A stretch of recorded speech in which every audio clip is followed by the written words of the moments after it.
In the beginning, Earth was a cacophony of molten rock, swirling gases, and tempestuous seas. Over time, it coalesced into a more hospitable environment, one where life could take hold. From the primordial soup, single-celled organisms emerged, eventually evolving into complex beings. Millennia rolled on like an ever-turning wheel, each rotation a notch in the evolutionary timeline.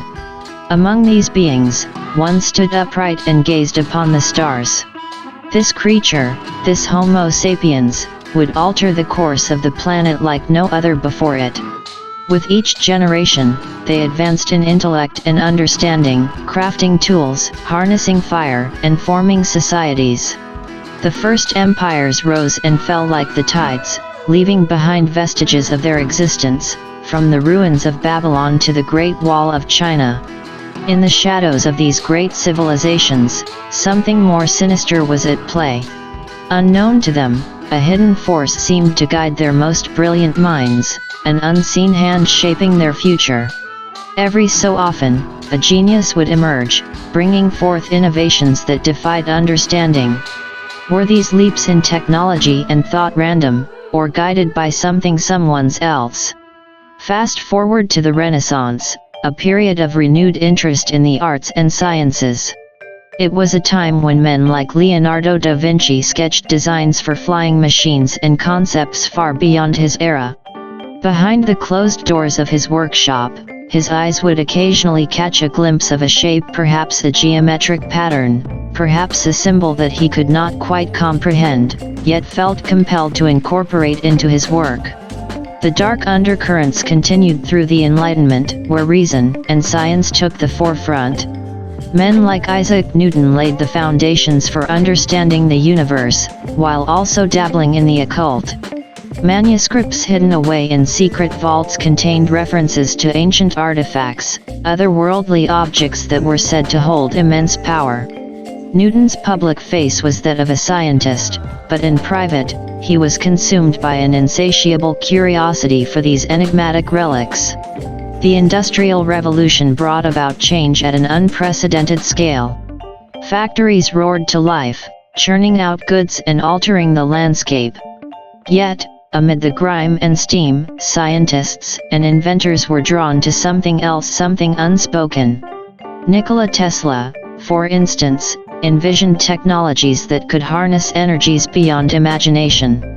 His esoteric experiments, many of which were never published, suggested a knowledge that bordered on the supernatural. Tesla himself would sometimes lock himself in his room, claiming to be in contact with other intelligences. As the 20th century dawned, the world saw its first true global conflicts. The First World War was not just a clash of nations, but also a battle for control of powerful, ancient relics. Reports were buried, but whispers among certain circles suggested that both sides were seeking something more than just territorial gains, a hidden power that could tip the balance. The war ended, but the search did not. In the aftermath, the world plunged into a period of economic hardship.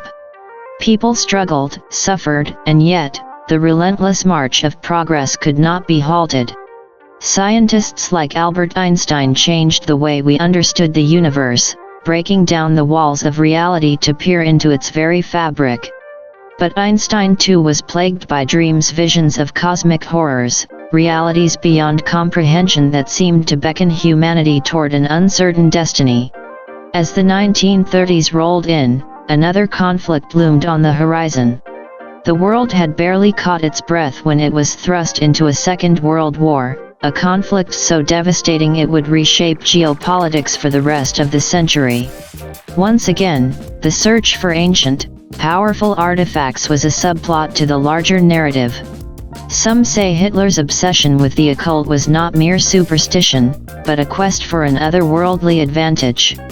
In the aftermath of this global devastation, the world split into ideological factions. The Cold War was not just a race for nuclear supremacy, but also a race for cosmic knowledge. Both the United States and the Soviet Union funneled resources into space programs, reaching for the stars but also seeking something else, answers to questions they could barely articulate. As the 1960s unfolded, humanity took its first tentative steps into outer space. The moon landing was not just a triumph of human engineering, but also a moment that seemed preordained, as if guided by the unseen forces that had been steering humanity's progress all along. The astronauts who set foot on the lunar surface were not just heroes, they were also messengers, fulfilling a cosmic destiny that had been written in the stars eons before.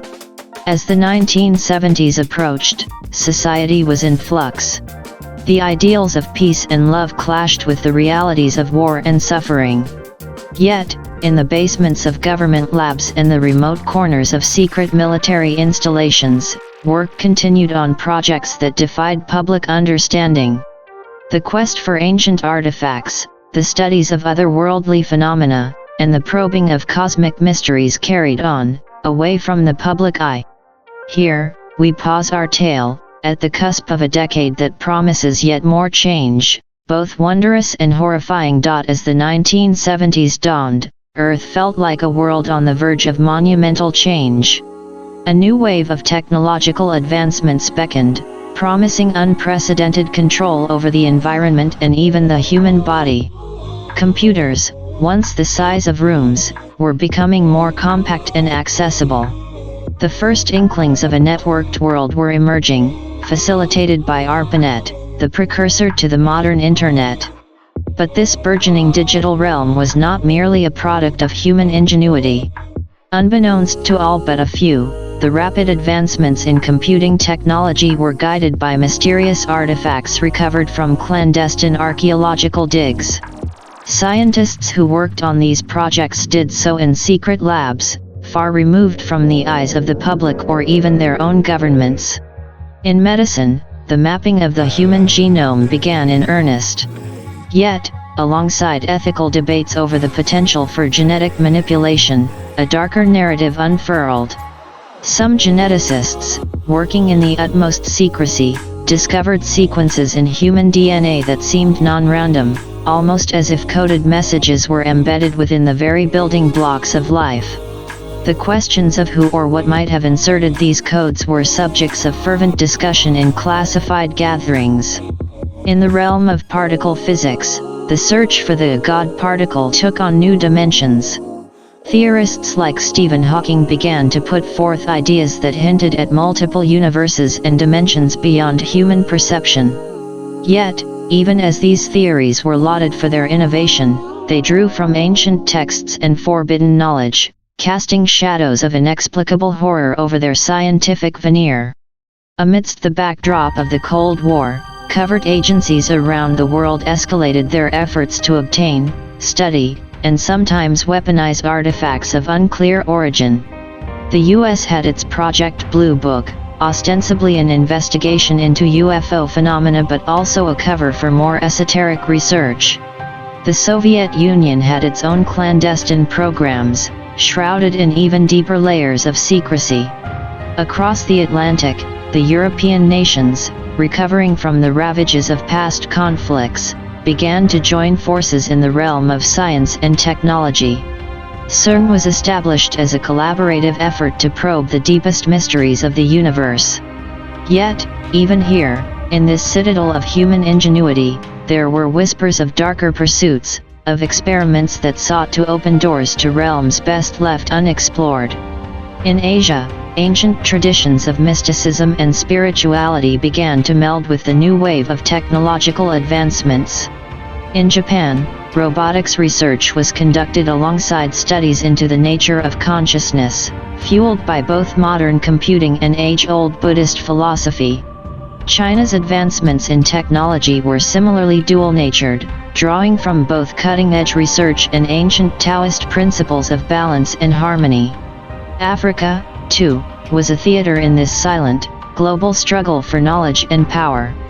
Though plagued by political instability and economic challenges, the continent was rich in untapped resources, both material and mystical. Expeditions were launched to locate legendary artifacts said to hold the power of gods. These quests were often disguised as humanitarian missions or archaeological studies, but their true intent was known only to a select few.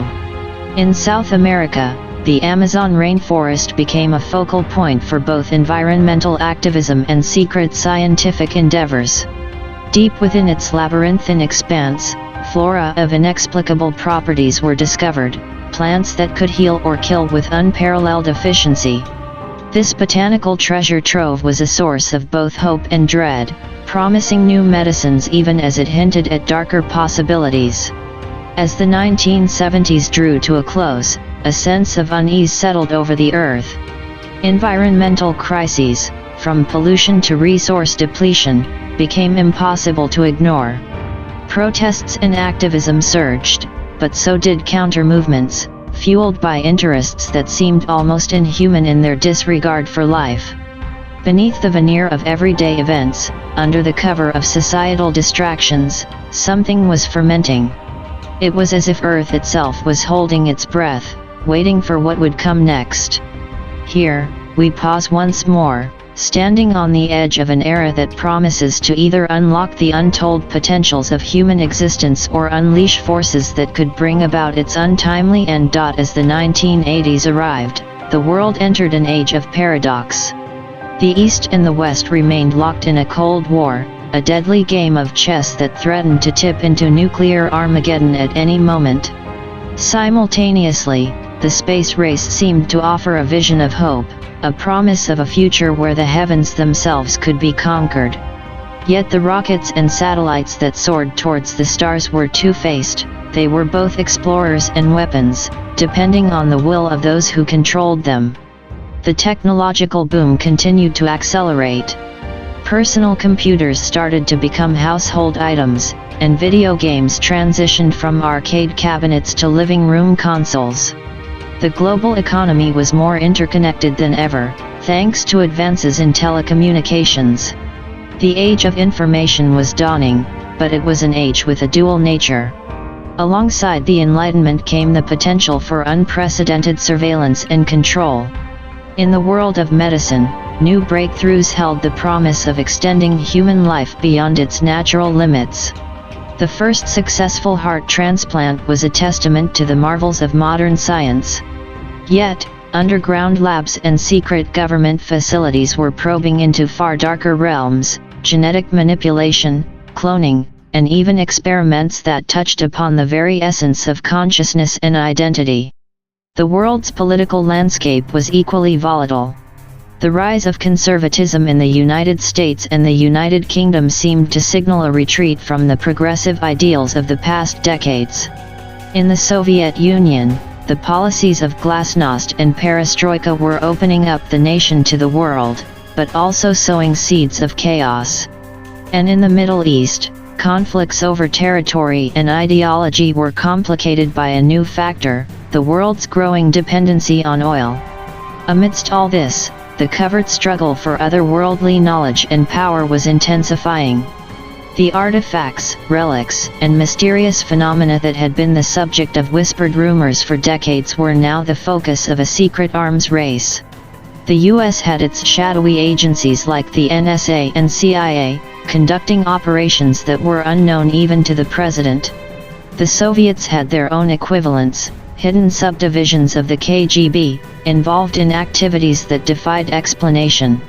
In Europe, CERN was advancing into areas that many considered blasphemous. Experiments in particle physics were edging closer to unlocking the secrets of the Big Bang itself, but rumors persisted of other, far more disturbing research. Whispers circulated about attempts to create artificial black holes, gateways that could potentially lead to other dimensions. Meanwhile, Asia was emerging as a new center of technological innovation. Japan was leading the way in robotics and electronics, and China was beginning to awaken as an economic giant. But intertwined with this progress was an esoteric quest to integrate ancient philosophies with the new sciences. Taoist alchemy and Buddhist metaphysics were studied in the same labs as quantum mechanics and genetic engineering. In Africa, the hunt for mystical artifacts had escalated into a new form of colonialism. Foreign powers sponsored archaeological digs that were, in reality, thinly veiled plundering expeditions. Sacred sites were desecrated, and powerful relics were transported to secret vaults in distant lands.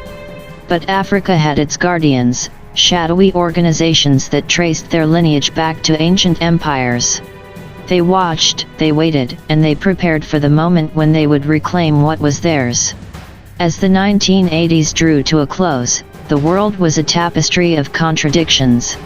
Advances in technology and medicine promised a golden age of enlightenment, but also held the potential for unprecedented tyranny. The collapse of the Soviet Union signaled the end of one form of conflict, but the rise of new challenges: religious fundamentalism, ethnic nationalism, and resource-driven wars. And beneath it all, like a dark undercurrent, flowed the hidden struggle for arcane knowledge and otherworldly power. As the millennium approached, those in the know braced themselves for what was to come. For they understood that the quest for the ultimate truths could either elevate humanity to new heights or plunge it into an abyss of unimaginable horror. The stage was set for a new era, one that would be defined by a series of cataclysmic events that no one, not even those who believed they were pulling the strings from the shadows, could fully anticipate. Earth was on the brink, teetering on the edge of revelations that could either liberate or annihilate. And so, as the 1990s loomed on the horizon, humanity held its collective breath, waiting for the future to unfold, for better or worse. The 1990s arrived, and with it came a sense of both anticipation and trepidation. The Cold War had ended, the Berlin Wall had fallen, and the Internet was weaving its web across the globe. People spoke of a new world order, a term that seemed to promise unity but also hinted at new forms of control. Democracy was spreading, but so too were new conflicts and divisions. In the world of technology, the rapid growth of the Internet and personal computing started to change the very fabric of society. For the first time, information could flow freely across borders, connecting people in ways that were previously unimaginable. But this newfound connectivity had a darker side. Cybercrime, online radicalization, and digital surveillance were emerging as new threats, lurking in the depths of this vast new ocean of data. Meanwhile, the race for space had entered a new phase. With the Cold War rivalry no longer driving the agenda, international collaborations like the International Space Station became possible. But even as astronauts from different nations shook hands in orbit, other, more secretive endeavors were underway. Moon bases and Mars missions were discussed in public, but it was the search for artifacts that consumed the attention of a shadowy elite. These mysterious objects, believed to hold the key to groundbreaking new technologies, were the new prize in a hidden contest between powers. In the realm of science, new ethical dilemmas were arising. The Human Genome Project was decoding the very building blocks of life, opening the door to new medical miracles but also to potential abuses that could alter the course of human evolution. In secret labs, discussions moved from cloning sheep to more taboo subjects. Could human beings be cloned? Should they be? What would be the implications of tampering with our own genetic makeup? And who would decide? As the world economy globalized, the gap between the rich and the poor began to widen. Wall Street boomed while factories shuttered, and the new knowledge economy left entire communities behind. Protests against globalization erupted in cities around the world, and economic disparity within countries grew. Amidst the prosperity, the seeds of resentment were sown, and extremist ideologies found fertile ground in which to grow.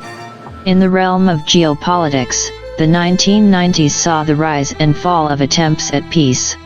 The Oslo Accords promised a path to peace in the Middle East but soon unraveled, leading to a resurgence of violence. The Balkans erupted into ethnic conflict, drawing international powers into a complex and brutal war. And in Africa, the Rwandan genocide shocked the world's conscience, but the international community's failure to intervene would leave a lasting stain.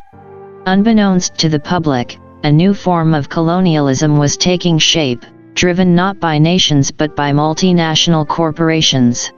These entities had power that rivaled states, and they sought control over not just markets, but also over natural resources and ancient knowledge. Sacred sites around the world were covertly explored and, in some cases, exploited. Indigenous communities were displaced, their lands polluted, and their traditions disrupted.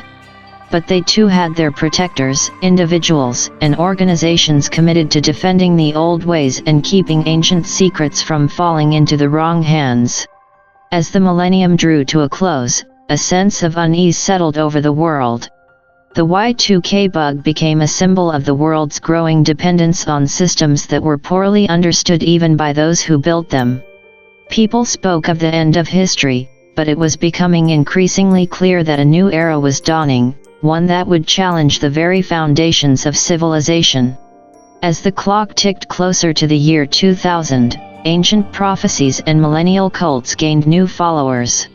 Apocalyptic narratives proliferated, both in religious texts and in popular media.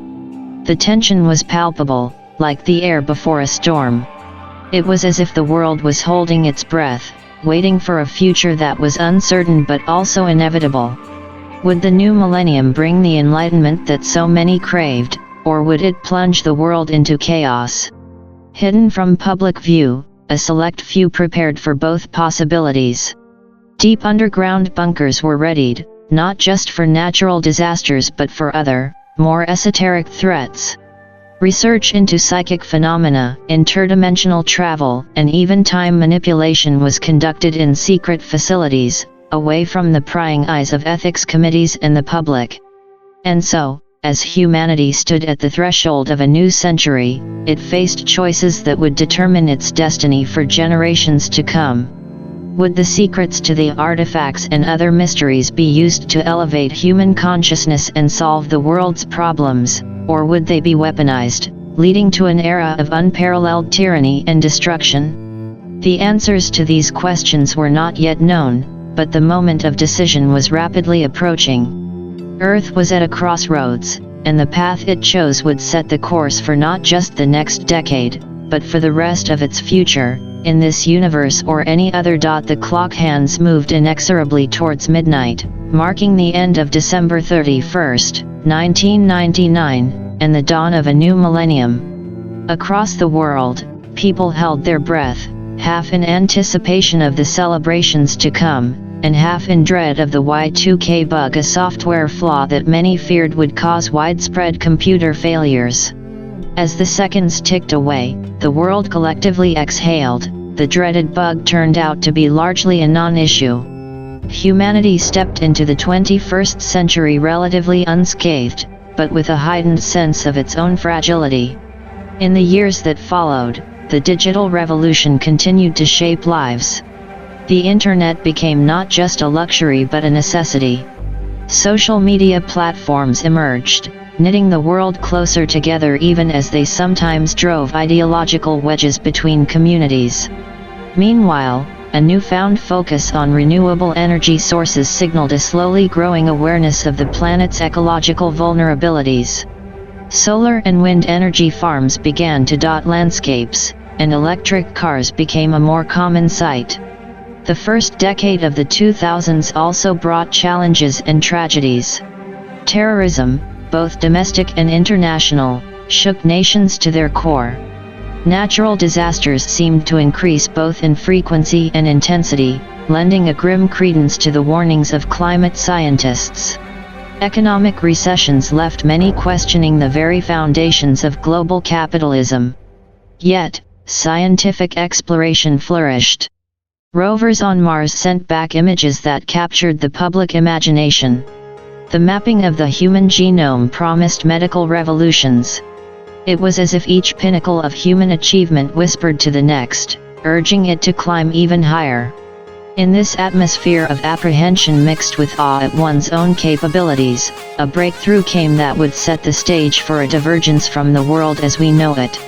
In a secluded laboratory, a group of scientists made the first successful manipulation of gravity at a quantum level. The event passed largely unnoticed by the public, hidden behind the veil of scientific jargon and buried in the pages of a specialized journal. But within certain circles, it was understood that the theoretical had just become possible. The manipulation of gravity might allow humanity to leap across vast distances in space. The implications were profound but also perilous. Initial excitement within the scientific community was tempered by ethical debates. Should humans, who had not yet learned to take care of one planet, really set their sights on others? What would be the environmental impact of such gravity manipulation? As these debates raged, the world continued to spin on an axis of uncertainty. Climate change accelerated, with each summer seemingly hotter than the last, each storm more violent. Geopolitical tensions, too, reached a boiling point, with nations vying for control over rapidly depleting natural resources. Then came the discovery of the artifacts.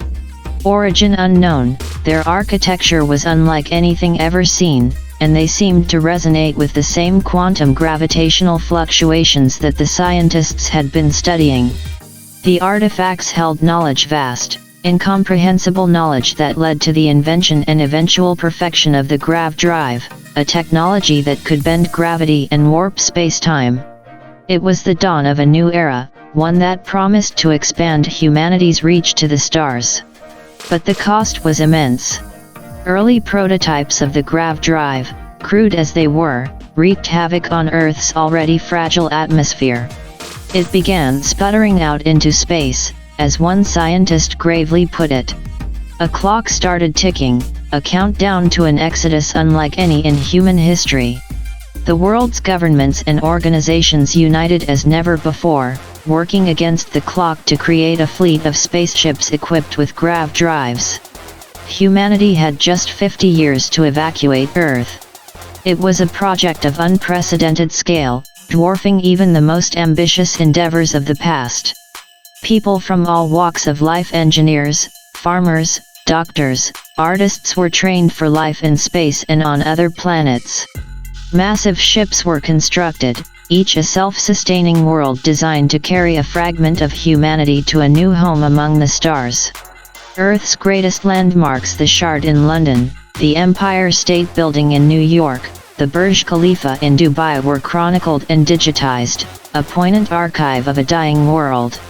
And so, with a collective, regretful glance back at their pale blue dot, the last generation of Earth-born humans took to the skies, bound for colonies on Mars, moons like Jemison, and beyond.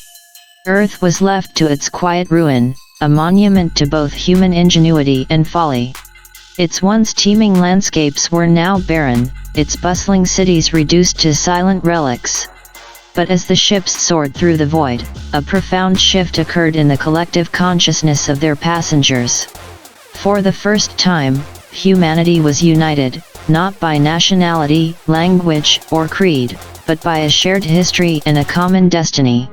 It was a somber unity, born of necessity and tinged with loss, but it was unity nonetheless. The Earth, with all its beauty and brutality, remained a silent testament to the species that once called it home. But that species had moved on, carrying with it the indomitable spirit of exploration that had defined it from its earliest days. And so, Earth's story ended, not with a whimper, but with a promise of new beginnings, of worlds yet unseen, and of a humanity forever changed but never defeated.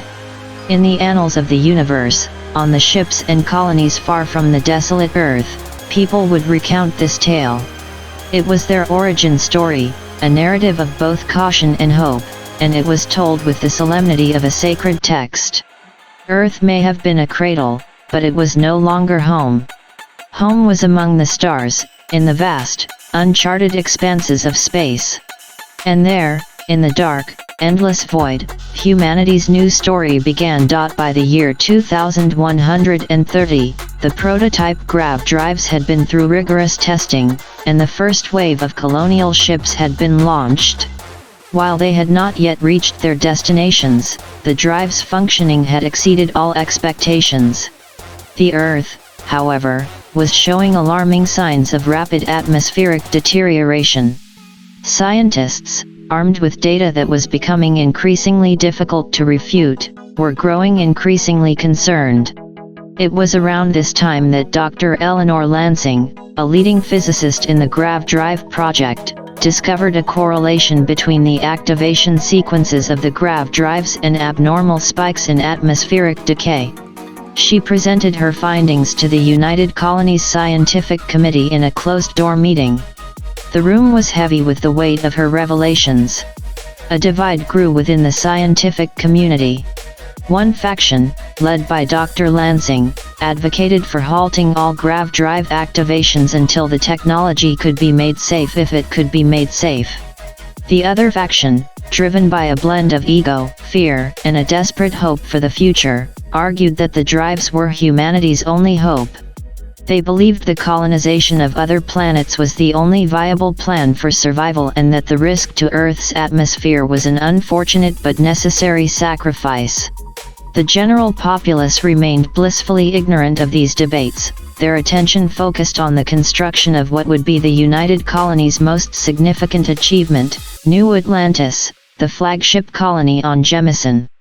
The media was filled with awe-inspiring renderings of the colony, with its towering structures and vast, enclosed farms. It was a beacon of hope for a world increasingly plagued by natural disasters and political unrest. By 2140, word started to leak out. Independent researchers, noticing the same patterns Dr. Lansing had seen, began publishing their papers. Whistleblowers from within the United Colonies started feeding information to journalists. The public began to ask questions, and the previously unified front presented by the world's governments began to crack. The revelation that humanity's salvation might also be the Earth's doom created an ideological chasm. Protests erupted in major cities, some demanding the immediate halt of the Grav Drive program, others just as vehemently insisting that the colonial ships were Earth's last hope. Families were divided, friendships shattered, and communities torn apart by the battle between what was increasingly being framed as a choice between loyalty to a dying Earth and the survival of the human species. The United Colonies tried to contain the situation by releasing a statement, assuring the public that they were investing in safer Grav Drive technologies and that the best minds on the planet were working to minimize environmental impact. But trust had been eroded, and faith in leadership was at an all-time low. In 2145, the first reports came in from the initial colonial expeditions. They had arrived at their destinations, and the Grav drives had functioned flawlessly. The colonies were habitable. It was a monumental achievement and one that temporarily swayed public opinion back toward the continuation of the program. The argument was simple: the Grav drive had worked, therefore, it was Earth's best chance for survival. Despite the success, Dr. Lansing and her followers continued their campaign to halt the use of the drives until their safety could be guaranteed.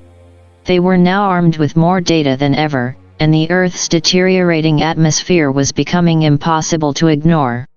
Extreme weather events had tripled in frequency, and a mass extinction of unprecedented scale was underway. In 2150, the tipping point came. Earth's magnetosphere showed signs of imminent collapse. This invisible field, essential for blocking out solar and cosmic radiation, was dissipating. Once it was gone, Earth would be uninhabitable. Leaders of the United Colonies, now faced with irrefutable evidence, made an announcement that shook the world. Earth had perhaps 50 years left, a mere half-century before the planet would be rendered uninhabitable. The United Colonies initiated Operation Exodus, a plan to build a fleet of colonial ships to evacuate as many people as possible to off-world colonies. It was a race against time, one that the Earth was losing with each passing day. As the years rolled on, the signs of Earth's impending doom became more visible. Skies that were once blue turned a sickly gray, and the oceans, those vast, beautiful expanses, began to evaporate, leaving behind only salt and death. Despite the grim circumstances, or perhaps because of them, humanity achieved feats of engineering and cooperation that would have seemed impossible just decades earlier. New ships were constructed at an astonishing rate, each one an ark tasked with carrying a fragment of humanity to a new home among the stars. By 2200, the last of the colonial ships had left, and Earth was finally, irrevocably, silent. The once vibrant planet was now a husk, its cities empty, its forests barren. As the ships carrying the last remnants of humanity moved farther from their home planet, a collective shiver ran through them. Earth was now a part of history, a tale to be told to future generations. A tale of both a beginning and an end, of what can be achieved and what can be lost, and the indomitable will of a species to survive, against all odds. And so, they moved through the dark expanse, each ship a tiny island of life in the vast, uncaring sea of space. They were pioneers, explorers, and, most importantly, survivors. They carried with them the lessons of their past and the hopes of a new beginning. It was the end of one chapter and the beginning of another, written in the stars. As the last colonial ship moved beyond the gravitational pull of the dying Earth, those aboard could not help but cast their gaze back one final time. They watched as the pale blue dot that had birthed humanity shrank into the distance, becoming just another speck in the tapestry of the cosmos. The silence that filled the observation decks was a heavy one, laden with the weight of finality. In the command center of the colonial ship Ulysses, Captain Helena Rodriguez looked at the live feed from the ship's rear cameras. The image of Earth was now just a blur, indistinguishable from the other celestial bodies they passed. She sighed and turned off the feed, her eyes meeting those of her first officer, Marcus Chen. No words were necessary, their faces said it all. The silence was broken by a soft chime, signaling the activation of the ship's grav drive. Initiating sequence, Marcus announced, his fingers dancing over the control panel. A low hum filled the ship, growing in intensity until it vibrated in the bones of every living thing on board. And then, with a flash of light that none could see but all could feel, the Ulysses leapt forward, crossing distances that once would have taken lifetimes in the blink of an eye. Back on what was once the surface of Earth, the effects of the grav drive activations were making themselves known. The already fragile magnetosphere gave one final, shuddering gasp before collapsing entirely. What followed was a cataclysm of apocalyptic proportions. Solar winds and cosmic radiation bombarded the planet, stripping away what little atmosphere remained. Oceans boiled, forests ignited, and the very ground seemed to tremble in agony. In subterranean bunkers, a few stubborn holdouts had chosen to stay behind, refusing to abandon their home. These were people who had been too old, too sick, or too poor to secure a place on the colonial ships, as well as those who had voluntarily stayed, unable to bear the thought of leaving Earth behind. They had hoped to weather the storm, to somehow survive and rebuild. But as the magnetosphere failed, even these last, desperate hopes were extinguished. The bunkers became tombs, sealing in the last whispers of a once vibrant world. Over the following decades, Earth's temperature plummeted. The once blue and green marble transformed into a world of endless winter. Snow and ice covered the remnants of cities and nations, preserving them in a frozen tableau of a time gone by. The monuments of human civilization, from the Eiffel Tower to the Great Wall of China, stood like lonely sentinels in this barren wasteland, their beauty and grandeur rendered meaningless in the face of such total devastation. Yet, even in these darkest of times, Earth was not entirely forgotten. The colonial ships, now scattered across the galaxy, each carried with them a digital archive, a repository of Earth's history, culture, and scientific knowledge. Scholars pored over these digital manuscripts, studying them with the fervor of medieval monks. Parents told their children stories of the old world, of blue skies, green forests, and animals that ran free. Artists created works of staggering beauty, inspired by landscapes they had never seen and could barely imagine. The years turned into decades, and the decades into centuries. The colonies established on distant worlds faced challenges of their own, from hostile environments and indigenous life forms to the simple, grinding struggle for survival. Yet they persevered, because to persevere was to honor Earth's memory, to prove that even in the face of unimaginable hardship, humanity could thrive. As the 23rd century dawned, the colonies had grown into thriving civilizations of their own. New generations, born under alien skies, looked up at the stars and wondered about their origins. Earth had become the stuff of legend, a mythical place spoken of in reverent tones. Yet its legacy lived on, not just in the digital archives or the stories passed down through the generations, but in the indomitable spirit of a species that refused to go quietly into the night. And so, Earth's tale was woven into the larger tapestry of human history, a poignant chapter in an ongoing story. It was a story of triumph and tragedy, of unimaginable achievements and equally unimaginable costs. It was a story that was far from over, for as long as humanity existed, so too would the memory of Earth, a constant reminder of both how far they had come and how far they still had to go. But we are getting ahead of ourselves.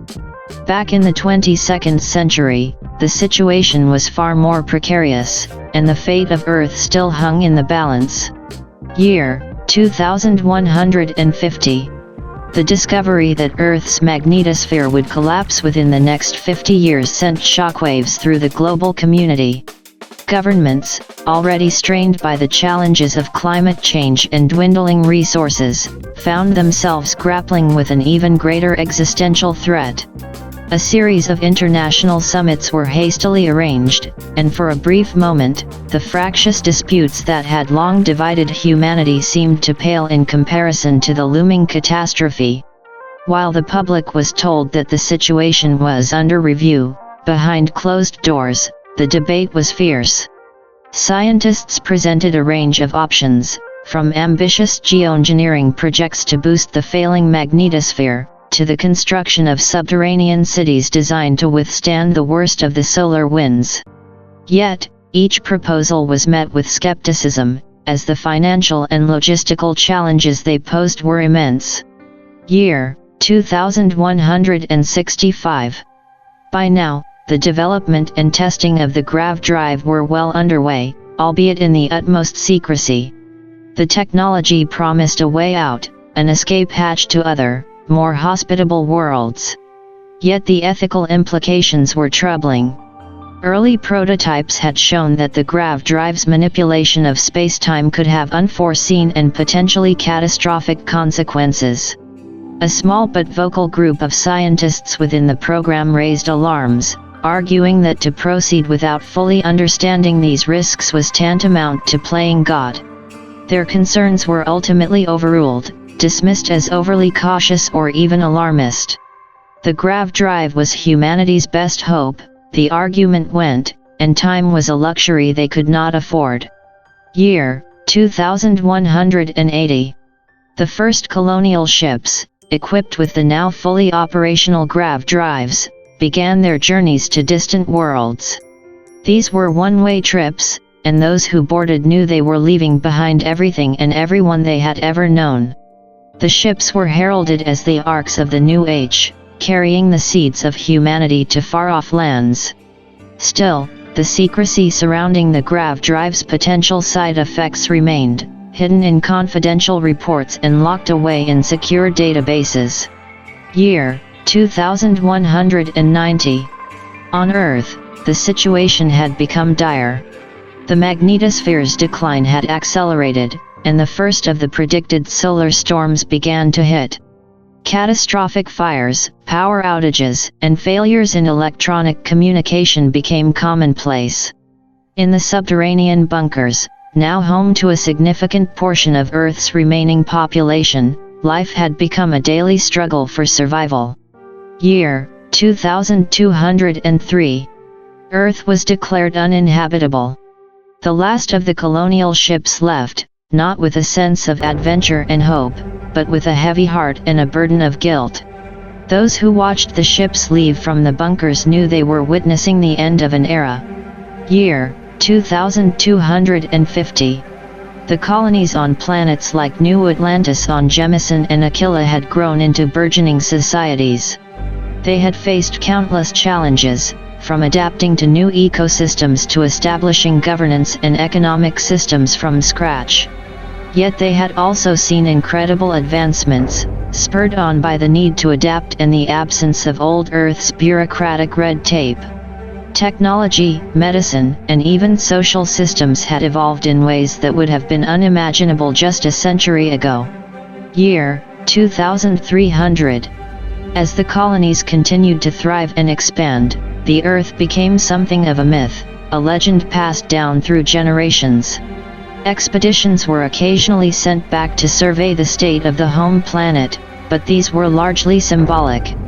The Earth they found was a silent tomb, its once teeming life and bustling civilizations now just whispers in the wind. Year 2330.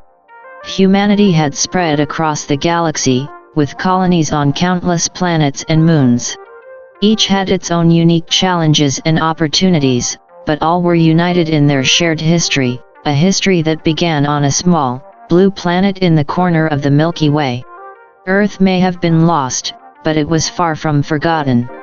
Its memory lived on, a poignant reminder of both the fragility and resilience of life.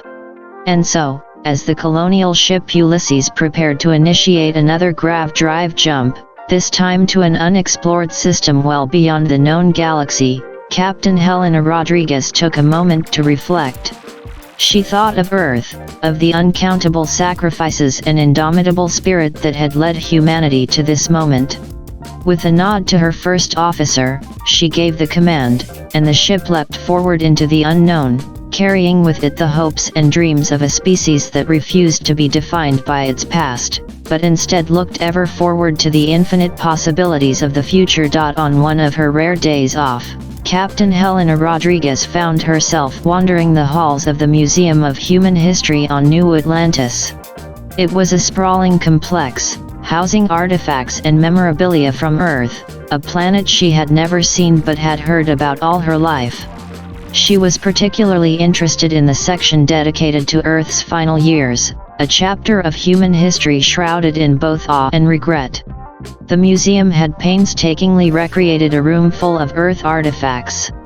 Among them was a hockey stick from a 1988 championship game in Edmonton, Alberta, Canada. A small plaque next to it detailed its significance. Helena couldn't help but marvel at how something so trivial in the grand scope of human history had been preserved as a relic. It was a humbling thought. This stick represented an entire era, a snapshot of Earth's vibrant culture before the catastrophe. She moved on to a display about Earth's geography and climate. It was almost impossible for her to imagine a planet with such diverse ecosystems, from sprawling forests and deep oceans to arid deserts and frigid polar regions. The display showcased Earth's landmarks, many of which had been preserved in some form on the now desolate planet.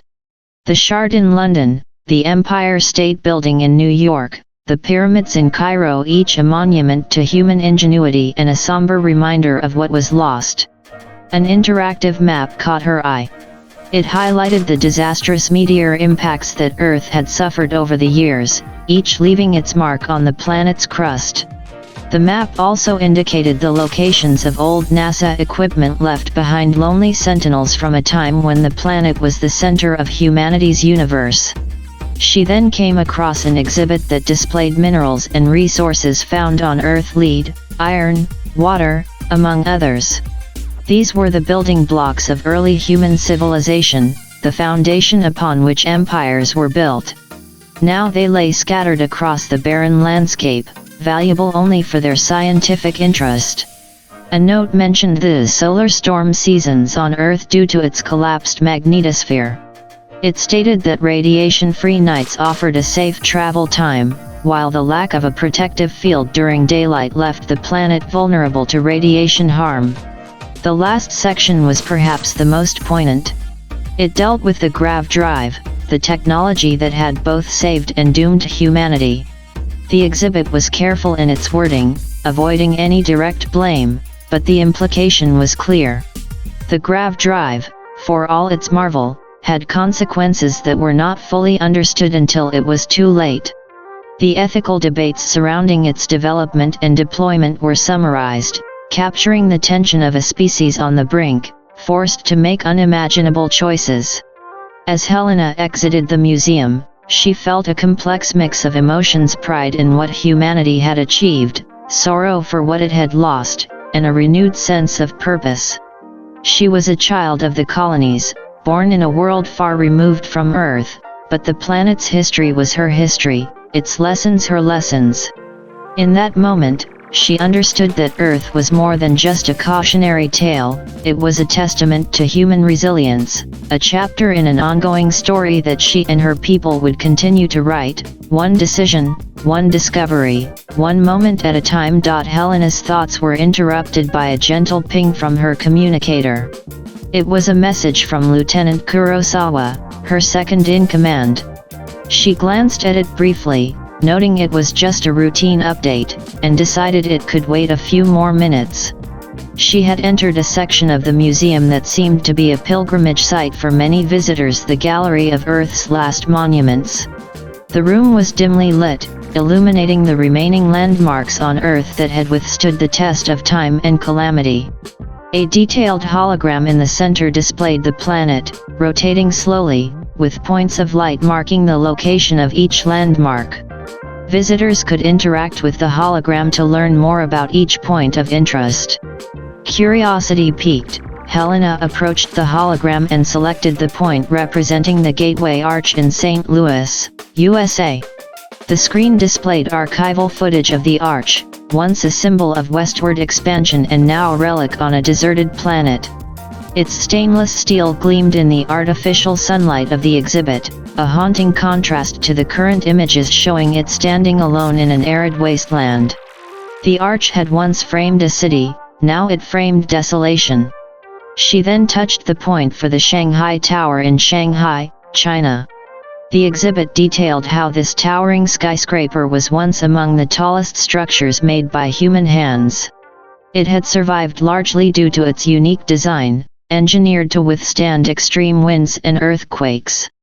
Now, it stood like a monolith in a sea of sand, its purpose and grandeur reduced to echoes in the wind. Next, Helena selected the International Commerce Center in Hong Kong. The hologram displayed how the skyscraper had once been a hub of global finance. People from all walks of life had passed through its doors in pursuit of prosperity. Now, the tower served as a lonely testament to Earth's interconnected world, a world that had expanded beyond the atmosphere and into the stars, leaving its cradle empty. The NASA launch tower at Cape Canaveral appeared next. This was more than a landmark, it was a symbol of humanity's first steps into space, the starting point for a journey that had led her people to colonize other worlds. It was a bitter irony that the very place that had launched humanity towards the stars now stood on a planet void of human life. Finally, she looked at the U.S. Bank Tower in Los Angeles. The tower had once been a symbol of corporate America, a testament to the financial systems that underpinned the nation. Now, it was just another structure jutting out from a barren landscape, stripped of its original context and meaning. Each of these landmarks carried the weight of human history, a history both magnificent and tragic. They stood as silent witnesses to Earth's past glory and present desolation, each one a chapter in the story of human ambition, innovation, and ultimately, survival. As Helena left the Gallery of Earth's Last Monuments, she felt a renewed sense of responsibility. These landmarks were reminders of a planet that had birthed a species capable of both incredible creation and devastating mistakes. As she stepped out of the museum and into the bustling streets of New Atlantis, the weight of that dual legacy settled on her shoulders. She was, they all were, the stewards of Earth's history and the architects of humanity's future. And so, With a sense of solemn determination, she read Lieutenant Kurosawa's message, ready to face whatever challenges lay ahead. Amidst the hive of activity that was New Atlantis, Helena found herself walking back to her ship, the Vagabond, docked at the bustling interstellar port. As she navigated through the crowds of settlers, traders, and explorers, her mind kept drifting back to the museum exhibit. The landmarks she'd seen were more than just remnants, they were cautionary tales, emblems of a time when Earth was the center of human existence. Now, Earth was a relic, a case study for the United Colonies' environmental science courses. Before boarding her ship, Helena decided to make a quick stop at the market district.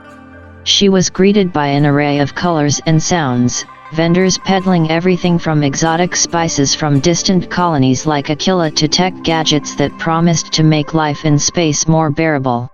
As she wandered, her eyes fell upon a small antique shop tucked away in a corner, its display window filled with items from Earth: baseballs, old computers, even a hockey stick labeled as a relic from a 1988 championship game in Edmonton, Alberta, Canada. Helena stepped inside and was greeted by an older man with a warm smile.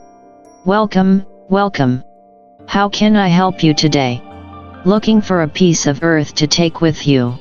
Intrigued, Helena approached a display case containing what appeared to be old NASA equipment: space helmets from the Apollo era, patches from various missions, and tools that had once been used to repair satellites. She couldn't help but marvel at how far technology had come since these items were considered state-of-the-art. "Ah, the NASA collection," the shopkeeper said, noticing her interest. "Genuine items from the late 20th and early 21st centuries. A reminder of the days when venturing to the moon was considered the pinnacle of human achievement. And now we've gone far beyond that," Helena replied, her gaze still fixed on the artifacts. "Indeed, we have. But at what cost? Have you ever visited Earth?" Helena nodded. "Once, during a research expedition. It's hard to believe it's the same planet that these items come from." The shopkeeper sighed. "Yes, Earth is now a classroom example of what not to do. A planet drained of its resources, its atmosphere sputtering out into space, all because of inventions like the grav drive. Did you know they found out too late that the early prototypes were damaging Earth's atmosphere? By then, it was already too late to reverse the effects." Helena looked up, meeting the shopkeeper's eyes. "I did. It's a lesson we should never forget. Yet here we are, buying and selling pieces of a lost world as if they're mere trinkets," the shopkeeper said, a note of sadness in his voice. "But they're more than that," Helena insisted. "They're reminders, both of where we come from and the mistakes we should never repeat. They keep us grounded, even as we reach for the stars." The shopkeeper smiled. "Well said. So, will you be taking a piece of Earth with you today?" After a moment of contemplation, Helena chose a small patch from the Apollo 11 mission. "I think this will do," she said, handing it to the shopkeeper for wrapping. As she left the antique shop, Apollo 11 patch in hand, Helena felt as if she were carrying a piece of history with her. It was a small, tangible link to Earth, a symbol of both human ingenuity and folly. And as she finally boarded the Vagabond, setting the patch carefully on her desk, she knew that it would serve as a daily reminder of the dual legacy she carried with her into the stars. In the bustling city of New Atlantis, Helena couldn't help but overhear snippets of conversation about Cydonia, the legendary Martian settlement. She had long been intrigued by the Martian pioneers, the first humans to establish a permanent presence on another planet.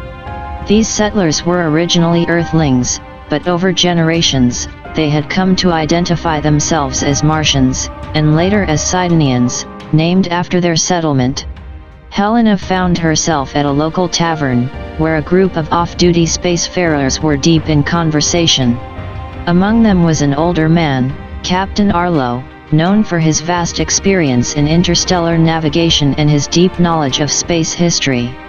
"And that's how we Sidonians have managed to create a sustainable environment on Mars," he was saying, a touch of pride in his voice. "Ah, a Sidonian. I've always wanted to know more about the early Martian settlements," Helena interjected, her curiosity getting the better of her. Captain Arlo looked up, a smile forming on his craggy face. "Ah, where do I begin? You see, Cydonia wasn't just a city. It was a statement, a testament to human will and ingenuity. When the first settlers landed on Mars, they came with a mission, to make humanity a multi-planetary species. They arrived on the NASA landing pad, a massive structure built to withstand the harsh Martian environment. It was a marvel of engineering, complete with renewable energy systems and advanced life support. And what about the Sidonians? How did they adapt to life on Mars?" Helena asked, captivated. "The first generation had it tough, no doubt. But they were resilient, resourceful people. They set up greenhouses, tapped into underground water reserves, and even began mining operations. Over time, Cydonia grew from a small outpost to a thriving settlement.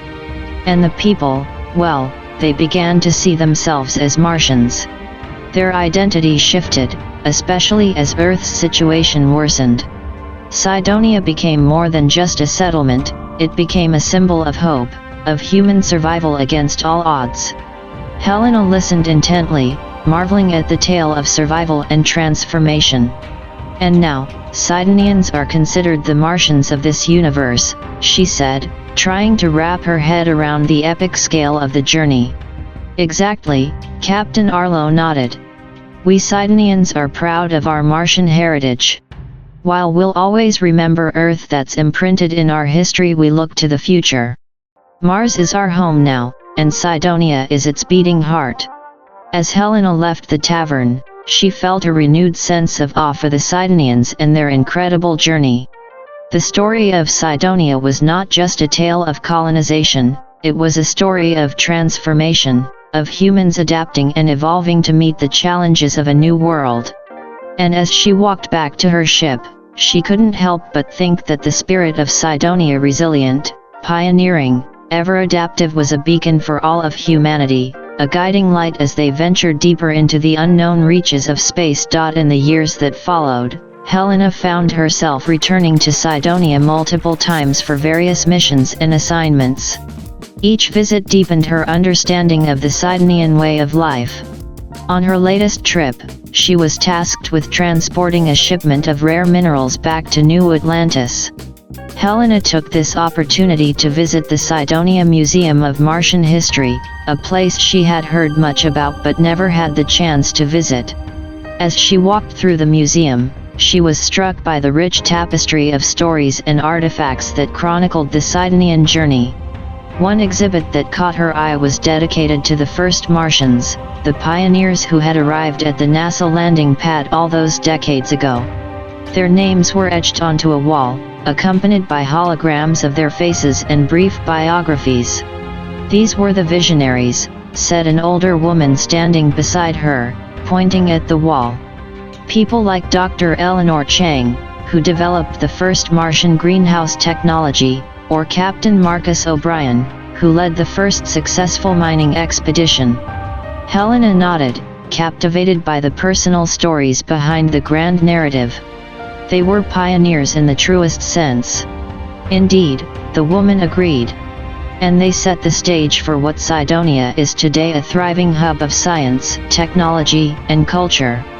"Have you visited the Sidonian Opera House or the Advanced Research Labs?" "Not yet," Helena confessed. "But they're on my list." The woman chuckled. "You should. The labs are pushing the boundaries of what's possible in material science and astrobiology. And the Opera House? It's a celebration of Sidonian culture, blending influences from Earth's musical traditions with new forms of artistic expression." Helena was amazed. Cydonia had not only survived but had thrived, creating its own unique identity and culture. "It's remarkable how far Cydonia has come," she said, still scanning the names on the wall. "As a Cydonian, let me tell you, it's been a hard-fought journey. But it's also been incredibly rewarding. We've proven that humans can adapt and thrive in the harshest of environments. That spirit is what defines us." As Helena returned to her ship, her thoughts were a whirlpool of emotion and inspiration. Cydonia was more than just a settlement on Mars, it was a manifestation of human resilience and ingenuity. And as her ship lifted off from the same NASA landing pad where the first Martians had arrived, she felt a profound sense of connection to those pioneers. They had crafted a future in the face of uncertainty, and in doing so, they had forever altered the course of human history. As her ship broke through the Martian atmosphere and ventured into the starlit abyss, Helena couldn't help but think that the Cydonian story was far from over. It was a chapter in a much larger narrative, one that encompassed the entire human race as they reached for the stars. And in that thought, Helena found a sense of hope and wonder that stayed with her as she navigated through the cosmic dark, ever in search of the next frontier. In the sprawling metropolis of New Atlantis, a city teeming with advanced technology and a melting pot of cultures, Luna had its own unique allure. Unlike Mars, which had become a fully self-sustaining world, or the far-flung colonies where humanity was still a newcomer, Luna was different. It was like an old photograph you'd come across while cleaning out your attic, stirring emotions you had long forgotten. For many, Luna was both a memorial and a mirror. It was a memorial to Earth, a place so close yet so far from the home planet that now lay barren and deserted. From Luna, one could look up and see Earth hanging in the sky, a constant reminder of both human vulnerability and resilience. Scientists, historians, and even ordinary tourists visited Luna's Armstrong Memorial Museum, where artifacts from the Apollo missions were displayed. Old Earth telescopes were pointed skyward, allowing visitors to glimpse at the blue planet that was no more. Luna was where people came to remember, to reflect, and sometimes to mourn. But Luna was also a mirror, reflecting the present and future of human civilization.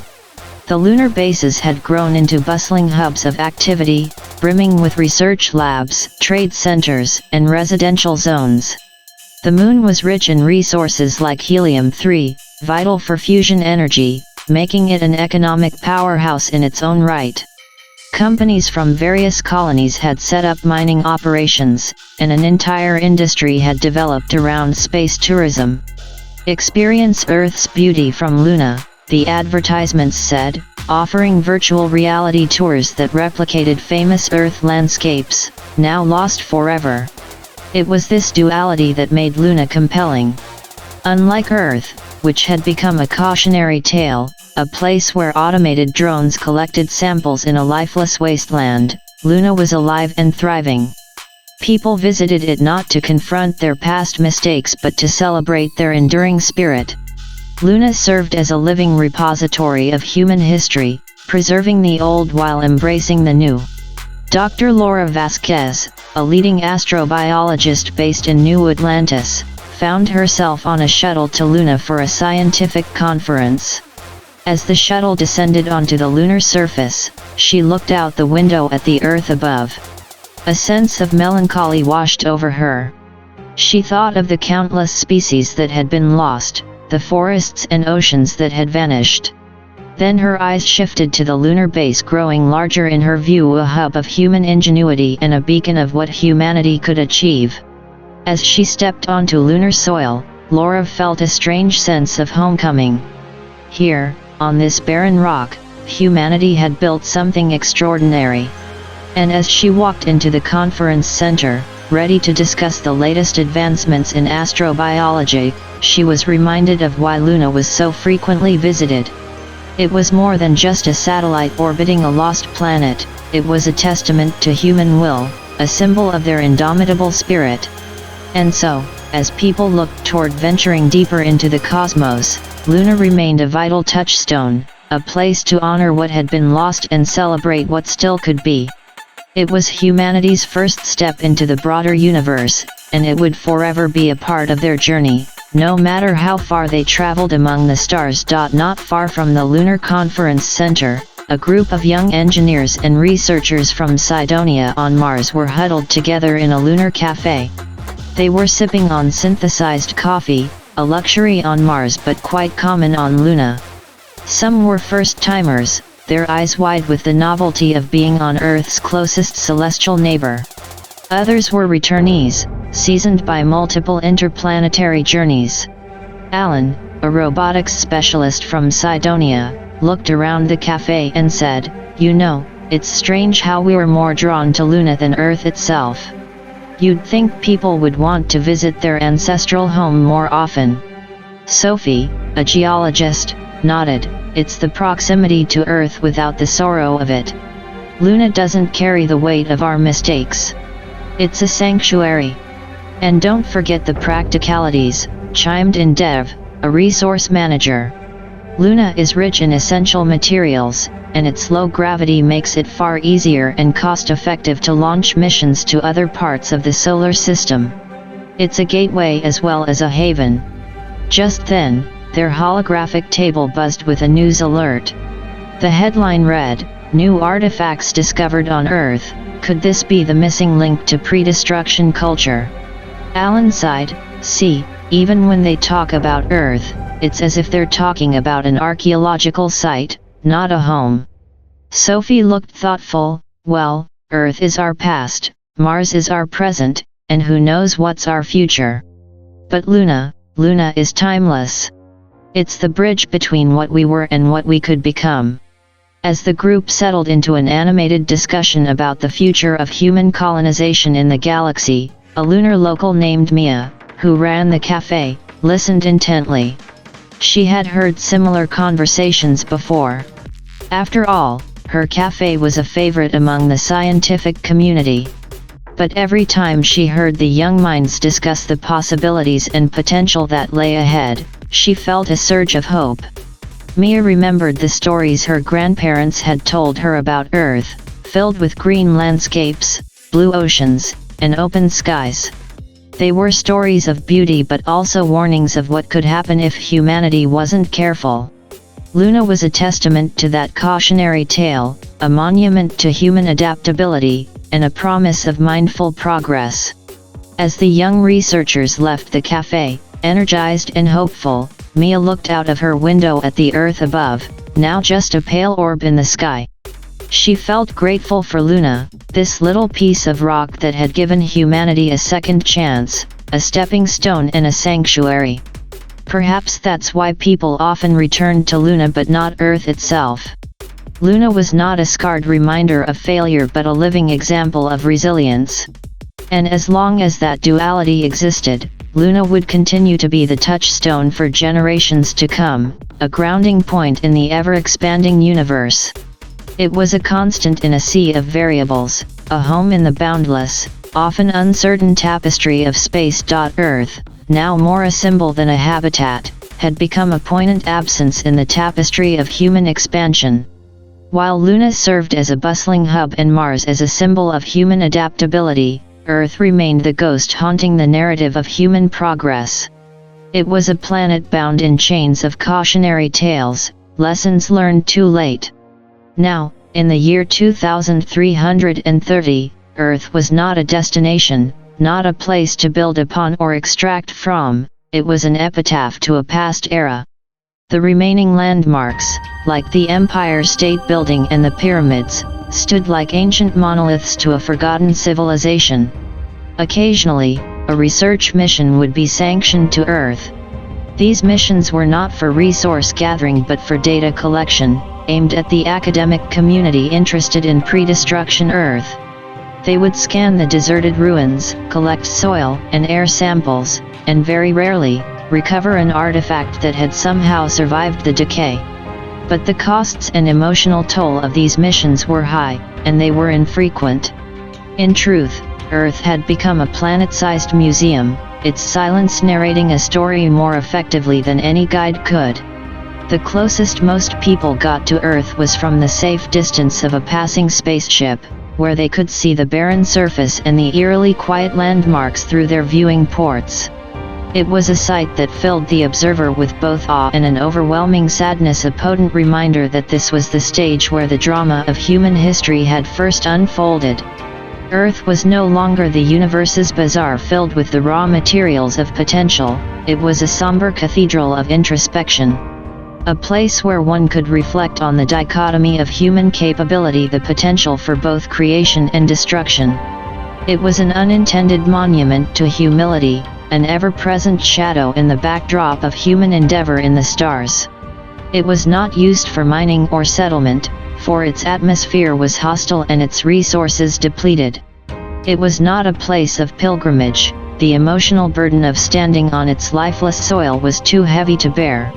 It was not a secret kept from the younger generation, but a lesson openly discussed and dissected in educational modules across human settlements in the galaxy. But perhaps most significantly, Earth was not forgotten. It was the muse inspiring countless works of art, literature, and philosophy. It was the subject of heated debates among ethicists and policymakers. It was the silent partner in every new technological innovation, each one designed with the unspoken promise of never repeating the past. As humanity looked to the future, Earth was not used, but it was remembered. And in the collective memory lay its most potent use of all, a guidepost pointing away from ruin and toward a future still unwritten. While the Earth of 2330 was largely a dormant realm, it was not entirely devoid of activity.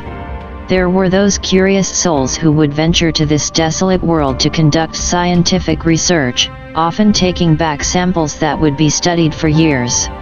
Perhaps they sought answers to questions about climate change, extinction patterns, or the planet's final years. These expeditions were heavily regulated, requiring numerous permits and clearances, the governments of the United Colonies ensuring that Earth remained as undisturbed as possible. The trips were not for the faint of heart, the sight of Earth's decay was a heavy emotional burden. And then there were the artists, writers, painters, and even VR filmmakers who felt a pull towards Earth's haunting landscapes. They would sometimes accompany these scientific missions to capture the stark beauty of Earth's ruins. Their work often imbued a sense of urgency in the public consciousness, another layer in the complex emotional and intellectual relationship humanity had with its origin planet. The Earth was also subject to what many referred to as the Ghost Satellite Network, a series of old satellites left in orbit. Some were defunct, others partially operational, sending back images and data that were more nostalgic than useful. They were, in a way, the planet's final chroniclers, their feeds accessed by those who wanted a real-time glimpse of the Earth from a safe emotional and physical distance. Anomalies were sometimes reported, too. Unexplained energy surges, ghost transmissions in outdated data formats, and unidentified objects briefly appearing on scans. These were often dismissed as glitches or the result of old equipment malfunctioning. Yet, they fed into the mythos of Earth, the folklore that had built up around it. It was as though the planet itself was communicating, in its own broken language, the tale of its downfall. Unofficially, Earth was also a backdrop for the daredevils and the foolhardy. Every few years, news would surface of an unauthorized landing, usually young thrill-seekers from Mars or the asteroid colonies looking to earn their Earth badge. These acts were illegal and highly dangerous due to Earth's unstable environment. Those caught were subject to hefty fines and criminal charges, and more than one such adventure had ended in tragedy. As humanity continued to venture deeper into the cosmos, developing new technologies and setting up more distant colonies, Earth's role in the grand narrative seemed to solidify. It was the prologue and the cautionary tale, the birthplace and the graveyard, the silent witness to human folly and resilience. It was a place of origin and a destination for reflection, a complex symbol in the ever-expanding universe that humanity now called home. Yet, as the years continued to pass and the 24th century beckoned on the horizon, Earth's presence in the collective consciousness began to shift subtly. The educational halls and virtual museums dedicated to Earth's history saw fewer visits. The younger generations, born on moons and distant planets, felt a growing detachment from a world they had never seen. Earth was becoming more of a chapter in ancient history textbooks than an emotional or spiritual touchstone. This wasn't universal, of course. There were efforts to keep Earth's memory alive. Earth culture courses were introduced in some educational institutions, and virtual Earth tourism became a small but thriving industry. The artists and poets continued to derive inspiration, albeit with a sense of pressing against the tides of collective amnesia. In diplomatic and political circles, Earth was occasionally invoked as a reminder of the need for interstellar unity. "We are all Earthlings," the saying went, a statement meant to transcend the increasing factionalism among the colonies. Yet even this sentiment carried a certain irony.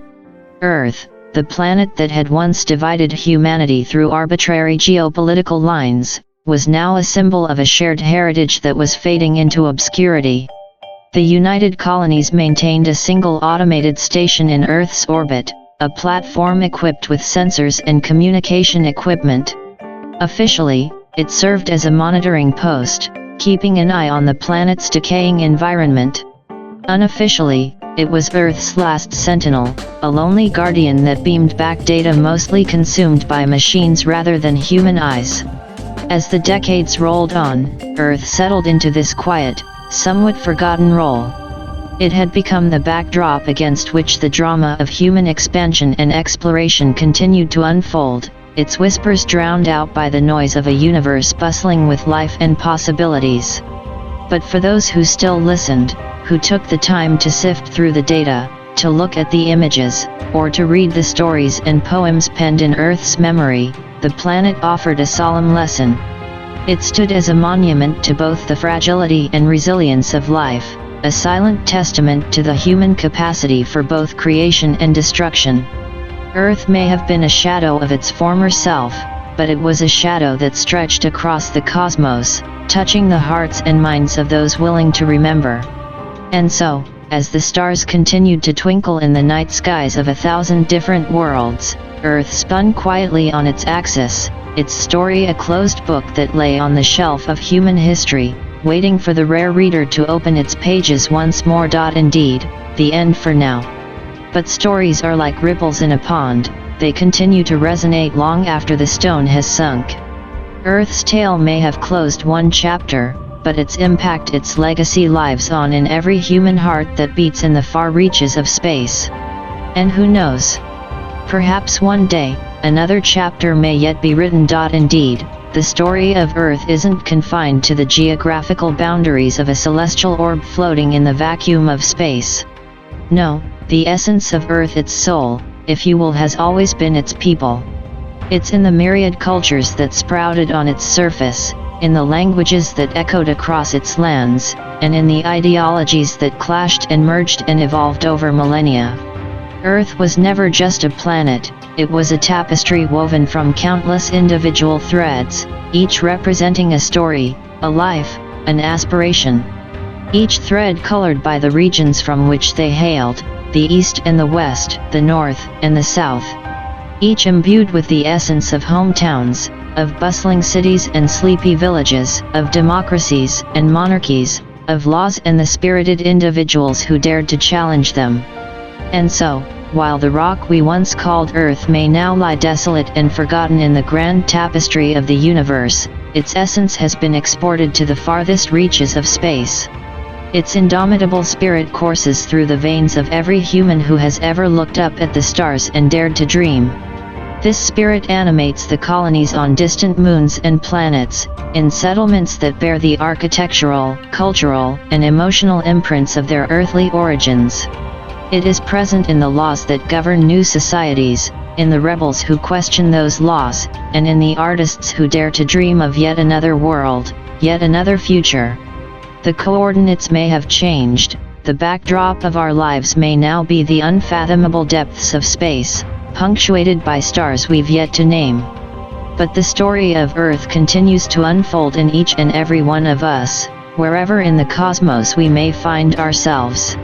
Earth is not just a starting point, but a continuous thread in the ever-expanding narrative of human existence, a thread that stretches far beyond the Sol system, into the uncharted territories of the universe. The story of Earth is an ever-evolving narrative that transcends time and space.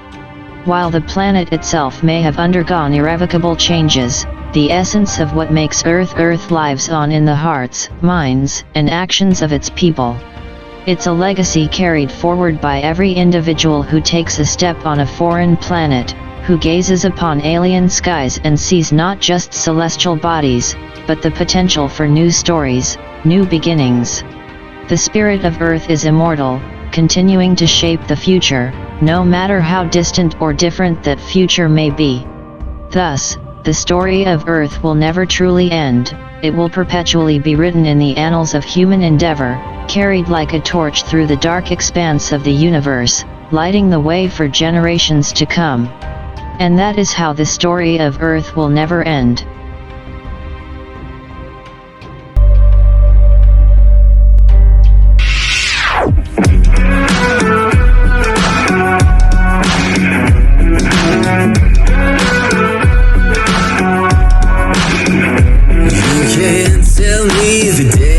Stacked.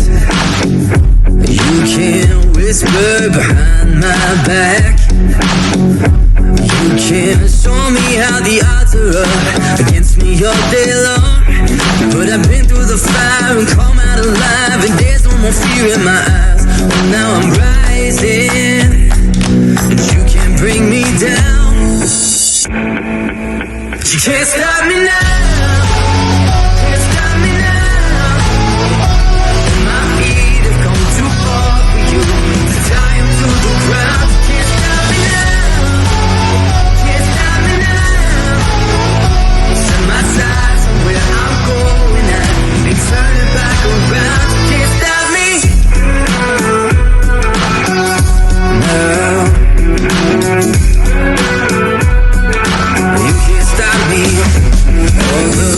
Sweat and sacrifice. Oh, I paid the dearest price. There no shortcuts here for destiny. I'll take the long way proud. Oh, I know what I've earned, and now it's my turn. Lighting the fuse, let it burn. My time is rising, and you can't bring me down. Can't stop me now. My feet have come too far for you to tie him to the ground. Can't stop me now. Can't stop me now. Set my sights on where I'm going. I ain't turning back around. Can't stop me. Can't stop me now. No, can't stop me now.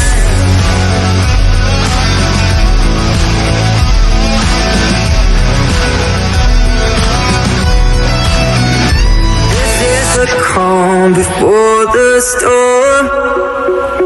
You know what's coming, so be warned. You can't stop.